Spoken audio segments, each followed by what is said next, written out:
वंदन है चौथ माता जग की पालनहारी, संतान के संकट हरने वाली, कृपा की अधिकारी। जहाँ माता के नाम का दीप जलाया जाता, वहाँ हर कष्ट मिटकर सुख का दीपक जगमगाता।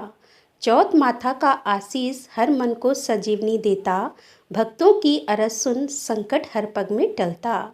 जो कथा सुनता है वह जीवन में सुख पाता है, संतान की रक्षा का माँ वचन स्वयं निभाती है।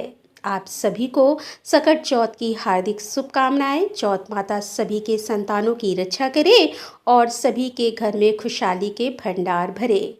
चौथ माता का वंदन जो संतान की रक्षा और भक्तों के जीवन में सुख समृद्धि लाने वाली है। कहते हैं जहाँ चौथ माता की पूजा होती है वहाँ हर संकट स्वयं ही दूर हो जाता है। माता का आशीर्वाद संतान को दीर्घायु और सुखद भविष्य प्रदान करता है। चौथ माता की कथा सुनने और व्रत करने से संतान पर आने वाला हर संकट टल जाता है और घर परिवार में आनंद और समृद्धि का वास होता है। चौथ माता अपने भक्तों की हर प्रार्थना सुनती है और उनकी मनोकामनाओं को पूर्ण करती है। ऐसी कृपालु और ममतामयी माता का स्मरण कर हम सभी उनके चरणों में श्रद्धा से नमन करते हैं। तो आइए चौथ माता की कथा सुनते हैं। कथा के अनुसार एक बार एक सेठ सेठानी थे। उनके एक बेटा और बहू भी थे। बहू सबको भोजन कराकर फिर स्वयं भोजन करा करती। उनकी एक पड़ोसन ऐसी भी थी जो रोज बहू से पूछती कि बहू आज क्या बनाया, क्या खाया। बहू कहती ठंडो बासी। एक दिन उसके पति ने ऐसा सुनकर विचार किया कि आज तो पकवान बनाए जाएं, फिर देखे मेरी पत्नी क्या कहती है। उसने तरह तरह के पकवान बनवाए और घर के सभी लोगों ने एक साथ बैठकर भोजन किया। आज भी पड़ोसन ने पूछा तो बहू ने वही कहा, ठंडो बासी। सेठ के लड़के ने सोचा कि हो ना हो कोई बात जरूर है जिस कारण मेरी पत्नी ऐसा कहती है। फिर उसने अपनी पत्नी से पूछा, तुम रोज ठंडो बासी खाया ऐसा क्यों कहती हो, जबकि हम सब ने तो एक साथ बैठकर कई तरह के पकवान खाए थे। तब उसकी पत्नी बोली, हम सब जो खा रहे हैं वह हमारे बाप दादाओं की कमाई है। जिस दिन आप कमा कर लाओगे उस दिन मैं समझूंगी कि हम ताज़ा भोजन कर रहे हैं। सेठ के लड़के ने इस बात पर खूब विचार किया। फिर एक दिन अपनी माँ से बोला, माँ मैं एक बड़े शहर में पैसे कमाने जा रहा हूँ। माँ बोली, बेटा हमारे पास तो इतना धन है कि खाए नहीं खाया जाएगा। माँ के मना करने पर भी बेटे ने खुद कमाने का निश्चय कर लिया और जाते समय अपनी पत्नी से बोला कि मैं जब तक कमाकर बहुत सारा धन लेकर वापस ना लौट आऊं, तुम चूल्हे की आग मत बुझने देना। और फिर एक दिन चूल्हे की आग बुझ गई। तब वह मन ही मन घबराने लगी, कहीं मेरे पति पर कोई संकट तो नहीं आ पड़ा। जल्दी से पड़ोस से आग लाकर चूल्हे में रख दूं, ऐसा सोचकर वह पड़ोस में गई। वहां पड़ोसन चौथ माता का व्रत पूजन कर रही थी। पड़ोसन ने कहा, बहन थोड़ी देर में आकर ले जाना। बहू ने पड़ोसन से पूछा कि आप यह व्रत क्यों करती हो, इससे क्या मिलता है। पड़ोसन बोली, चौथ माता के इस व्रत को करने से अन्न लक्ष्मी मिलती है और अपनी मनोकामना भी पूरी होती है।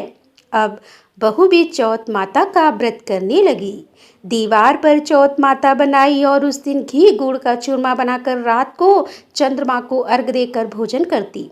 ऐसा करते करते उसे बहुत दिन बीत गए।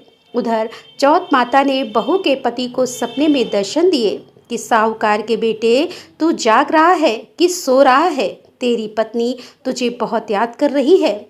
जा घर जा और उसकी चिंता मिटा दो। दुकान खोलकर कंकु केसर का पगलिया बनाकर बैठ जाना। आज तेरा सारा हिसाब किताब चुकता हो जाएगा।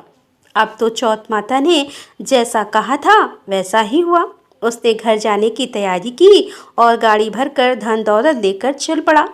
रास्ते में एक बड़ा सा काला नाग फन फैलाए बैठ गया और बोला कि आज तो मैं तुझे डस लूंगा, छोड़ूंगा नहीं, तेरी उम्र पूरी हो गई है। सेठ का लड़का बोला, आज चौथ माता ने मुझे सपना दिया है तो मैं अपनी पत्नी से मिलने घर जा रहा हूँ। वहाँ मेरी पत्नी मेरा इंतजार कर रही होगी, बहुत चिंता कर रही होगी। मैं उससे मिलकर जरूर वापस आऊँगा, तब तो मुझे डस लेना। नाग बोला, तुम अगर शपथ लेकर जाओ तो मैं ही तुम्हें जाने दूंगा। अगर तुम लौट कर नहीं आए तो मैं तुम्हारे घर पर आकर ही तुम्हें डस लूँगा। इस प्रकार साहूकार का वह बेटा सांप को वचन देकर अपने घर पहुंच गया। वहां सभी से हंसी खुशी से मिला और भोजन करके फिर एक कोने में उदास होकर बैठ गया। उसकी पत्नी ने उदासी का कारण पूछा तो पति ने काले नाग वाली बात बताते हुए कहा कि अगर मैं उसके पास नहीं जाऊंगा तो वह घर आकर ही मुझे डस लेगा। पत्नी बहुत चतुर थी, बोली, आप घबराओ नहीं, लेट जाओ, मैं एक उपाय करती हूँ। पत्नी ने कमरे की 7 पेड़ी धोई। पहली पेड़ी पर रेत, दूसरी पर इत्र, तीसरी पर गुलाल फूल और चौथी पर कंकु केसर, 5वीं पर लड्डू पेड़ा और छठी पर गादी गलीचा और 7 पेड़ी पर दूध से भरकर कटोरा रख दिया। इस प्रकार वह 7 ही पेड़ी सजाकर बैठ गई। आधी रात होते ही वह नाग आकर पेड़ी चढ़ने लगा। पहली पेड़ी पर रेत में लौट गया और कहने लगा, सेठ की बहू ने आराम तो बहुत दिया, लेकिन क्या करूं, वचन से बंधा हूं, यहाँ आया हूं, इसीलिए डसूंगा तो जरूर। इस प्रकार 7 ही पीढ़ी हो पर वह नाग आराम करता हुआ और कहता कि डसूंगा तो मैं जरूर। तब चौथ माता ने विचार किया कि अगर मैं इसे नहीं बचाऊंगी तो इस संसार में धर्म कर्म फिर कौन मानेगा। अब तो गणेश जी, चंद्रमा जी और चौथ माता ने साहूकार के बेटे को बचाने का विचार किया। चंद्रमा जी ने उजाला कर दिया, चौथ माता ढाल बन गई और गणेश जी ने तलवार लेकर नाग को मार दिया और ढाल से ढक दिया। बहू भी थकी हारी सो गई।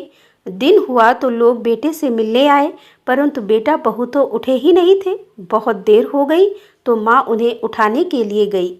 माँ ने 7 पीढ़ियों पर जो कुछ देखा तो वह बहुत घबराई और जोर से बेटे बहू को आवाज़ लगाई। बेटा बहू उठे तो देखा कि एक ढाल तलवार वहाँ पड़ी है।